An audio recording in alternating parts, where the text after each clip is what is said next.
ஓட்டளிப்பது நமது தலையாய கடமைகளில் ஒன்று. லோக்சபா தேர்தலில் ஓட்டு போடும்படி வாக்காளர்களிடம் விழிப்புணர்வை ஏற்படுத்த அரசியல், சினிமா, விளையாட்டு உள்ளிட்ட அனைத்து துறை பிரபலங்களை பிரதமர் மோடி வலியுறுத்தியுள்ளார். வாக்காளர்களுக்கு 4 வேண்டுகோள்களை அவர் விடுத்துள்ளார்.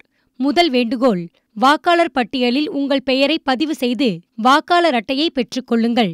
இரண்டாவது வேண்டுகோள், வாக்காளர் பட்டியலில் உங்கள் பெயர் இருக்கிறதா என்பதை சரிபாருங்கள்.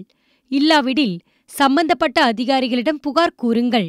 மூன்றாவது வேண்டுகோள், உங்களது ஹாலிடே பிளான்கள் தேர்தல் தேதிக்கு முன்போ அல்லது பின்போ இருக்கட்டும். ஒருநாள் விடுப்பு எடுத்து ஓட்டு போடுங்கள். நான்காவது வேண்டுகோள், ஓட்டு போடும்படி மற்றவர்களை தூண்டுங்கள். தேவைப்பட்டால் கட்டாயப்படுத்தி ஓட்டு போட வையுங்கள் என்று மோடி வாக்காளர்களுக்கு வேண்டுகோள் விடுத்துள்ளார். வாக்களிப்பது நம்மளோட ஜனநாயக உரிமை, கடமையும் கூட. So save the date, April 18. இது போல மேலும் பல தகவல்களுக்கு தினமலர் யூடியூப் சேனலை சப்ஸ்கிரைப் பண்ணுங்க. பக்கத்துலேயே ஒரு பெல் பட்டன் இருக்கும், அதையும் கிளிங் அப்படின்னு அழுத்திட்டு Facebook, Twitter, Instagramல எங்களை ஃபாலோ பண்ணுங்க.